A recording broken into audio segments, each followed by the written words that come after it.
cette idée que vous avez eue de donner un questionnaire à des jeunes, à eux-mêmes, voilà, de 14 à 18 ans. Nous enfants, ben voilà comment nous considérons les droits de l'enfant. Voilà ce que nous souhaitons, voilà ce que nous ressentons. J'ai trouvé que c'était passionnant, votre idée.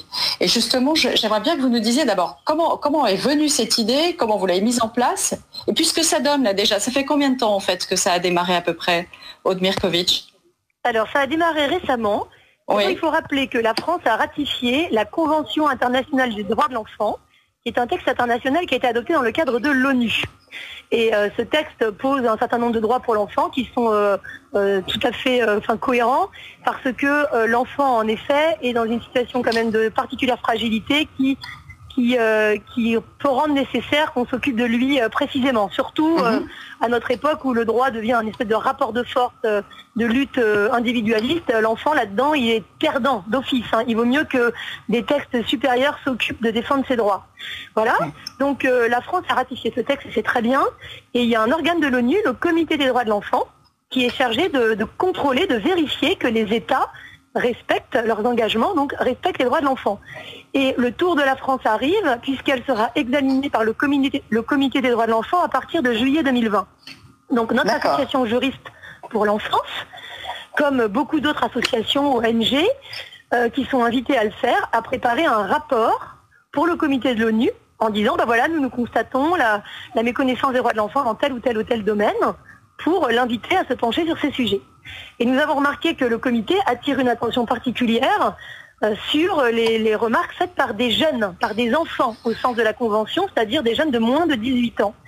Et c'est pourquoi nous avons eu l'idée de proposer aux jeunes, à ces enfants de moins de 18 ans, de présenter eux-mêmes directement leurs remarques au comité de l'ONU. Alors une fois qu'on s'est dit ça, comment on fait? Eh bien il se trouve que depuis le début de l'année, nous avions eu quelques jeunes lycéens qui avaient contacté l'association pour faire des stages découvertes comme ils font dans le cadre du lycée.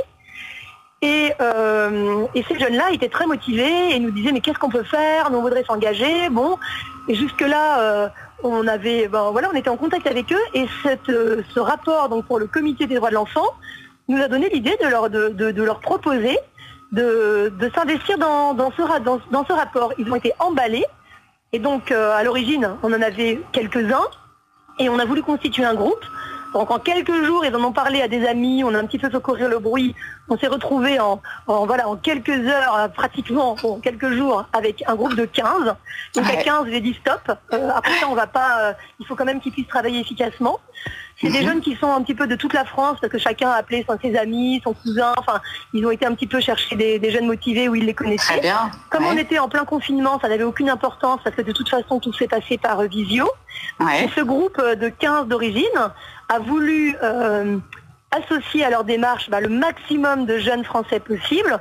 Et c'est pourquoi ils ont rédigé un questionnaire, un espèce de sondage, dans lequel ils posent des questions aux jeunes de leur âge à partir de leur propre travail. Et on leur a donné la Convention des droits de l'enfant et ensuite débrouillez-vous. Et on a même recruté des stagiaires étudiants pour s'occuper de piloter ce jeune, justement parce que je ne voulais pas du tout interférer dans leur démarche. Et ils ont fait... Et voilà, et à partir de la Convention des droits de l'enfant, ils ont pris article par article, ils ont discuté entre eux, qu'est-ce que ça nous évoque? Et les sujets qui sont arrivés en numéro 1, si je puis dire, qui les concernent vraiment personnellement, il y a la question de la liberté d'expression, notamment dans le cadre du collège, de l'école, du lycée. Vous voyez, moi j'aurais pas forcément pensé à ça en premier. Oui, j'ai vu ces questions-là. Est-ce que tu t'es déjà sentie gênée d'aborder des questions de fond en classe? As-tu la liberté d'exposer ton point de vue, etc. C'est extrêmement concret. Oui, parce qu'eux, ils ont vraiment l'impression que quand ils font des exposés, quand ils répondent dans des DS, en fait, ils peuvent pas dire ce qu'ils pensent. Ils sont et en plus, souvent, leurs parents leur disent carrément, tu parles pas de ça au lycée. Si tu es allé à la manifestation Nous Enfants le 19 janvier, surtout tu n'en parles pas à l'école, tu vas avoir des problèmes avec les profs. Et si on leur dit, c'est malheureux, mais souvent c'est la réalité. Donc il y avait cette histoire de liberté d'expression, d'être respecté dans ses opinions, dans sa religion aussi. Il y avait la question de la vie. Vraiment, l'avortement, c'est venu très vite, parce que il y a un article de la Convention qui pose le droit à la vie de tout enfant. Et eux, tout de suite, ils disent, le droit à la vie de tout enfant, s'il est handicapé, il a quand même pas beaucoup de chances de naître. Bon, donc ça vient très vite, ça aussi. et la question du divorce également, hein, de l'intérêt de l'enfant, qui est censé toujours être numéro un. Et le divorce, visiblement, est quelque chose qu'ils vivent de près, hein, soit dans leur vie personnelle, soit autour d'eux. Et donc, c'est très intéressant, leur questionnaire. Vous voyez, ils ont mis une question pour les jeunes.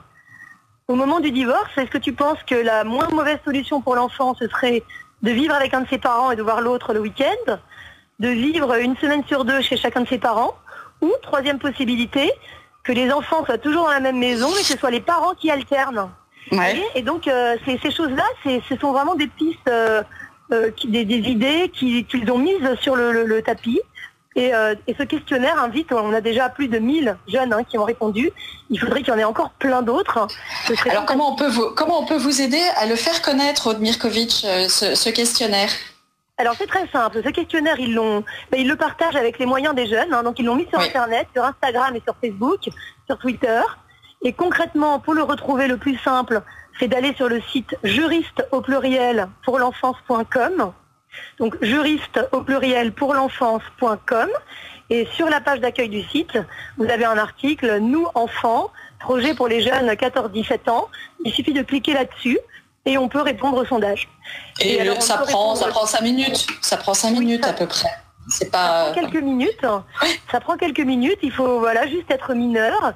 Et ils ont choisi une interface qui ne permet de répondre qu'une seule fois, justement pour pas pouvoir, pour avoir vraiment un résultat, il faut vraiment consulter les jeunes de leur âge. Et comme ils le disent eux-mêmes, le but c'est pas forcément d'être d'accord sur tout. Ils n'invitent pas que les jeunes qui sont d'accord avec eux à répondre.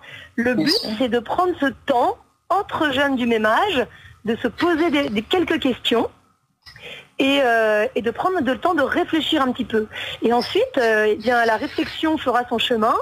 Et nous avons confiance dans la capacité de discernement des jeunes, dans leur générosité.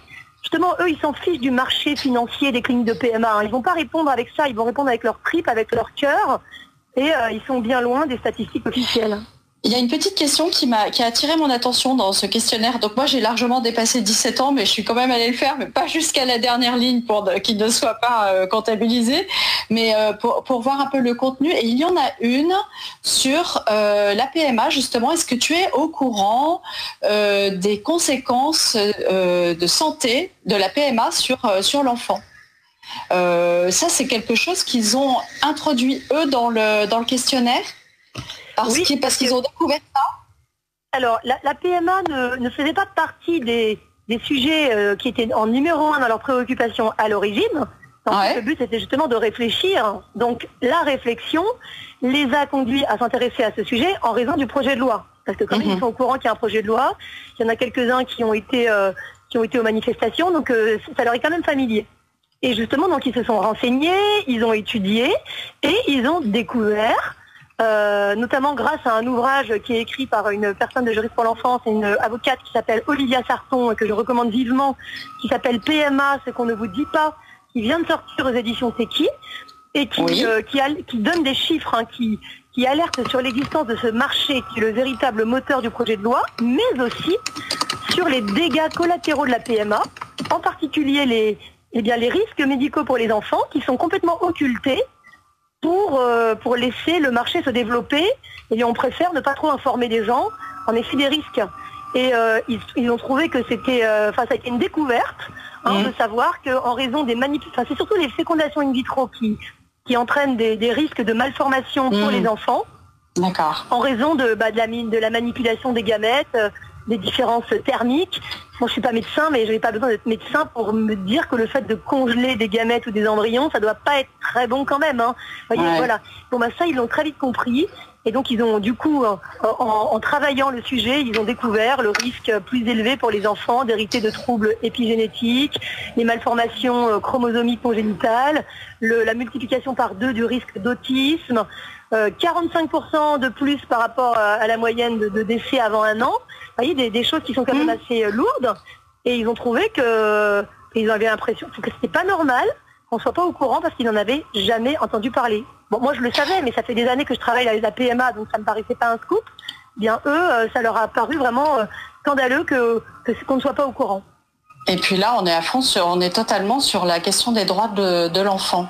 Et ce rapport, alors votre questionnaire, est-ce que par exemple, puisque vous nous avez dit que c'était dans le cadre du comité des droits de l'enfant, etc., de la Convention des droits de l'enfant, examinée en juillet 2020, est-ce qu'il y a d'autres questionnaires similaires qui ont été produits par des groupes d'influence, d'autres peut-être tendances? Est-ce que ça existe par ailleurs? Alors, ou bien vous êtes les seuls à avoir eu cette idée? Alors, je ne sais pas. Je n'ose pas prétendre que nous sommes les seuls. Vous savez, le fait de dire « il n'existe pas », ça s'appelle une preuve négative. Nous autres, les juristes, on appelle ça la preuve diabolique. Il est impossible de prouver que quelque chose n'est pas. Après tout, on n'en sait rien. En tout cas, je n'en connais pas d'autres. Mais en fait, ce questionnaire, vous voyez, c'est une étape dans le processus, dans la démarche de ces jeunes. Parce que eux, à partir de ce questionnaire, ils vont rédiger le rapport qu'ils vont envoyer à l'ONU. Et ce qui sera envoyé à l'ONU, donc c'est le questionnaire en lui-même, mais aussi les commentaires qu'ils vont faire à partir du questionnaire. Et donc, vous voyez, l'idée, c'est de se dire, on est jeune, mais c'est pas pour ça qu'on doit rester qu'on doit rester inactif. Les bras ballants à attendre que notre monde s'écroule. Et c'est une démarche tout à fait active. Avec une belle dynamique. Vraiment, les auditeurs, là, vous avez des enfants, vous avez des petits-enfants, vous avez des filleuls, eh bien, invitez-les, allez avec eux. C'est aussi l'occasion de discussions très intéressantes avec les enfants, avec les jeunes, pour ceux qui le veulent. Allez sur le site juristeaupluriel.com. Il y a un lien vers le questionnaire Nous, enfants. Encore une fois, ça prend quelques minutes, c'est gratuit, c'est anonyme en plus. Donc vraiment, les enfants ne sont jamais exposés avec leur prise de position. Ils peuvent répondre complètement librement. Et ils ont tout à gagner à prendre quelques minutes pour sortir un petit peu de leur leur petit train-train quotidien. Et en général, ils sont très contents et très reconnaissants parce qu'ils sont très généreux. Ils demandent que ça finalement, s'intéresser à la vie publique et aux autres.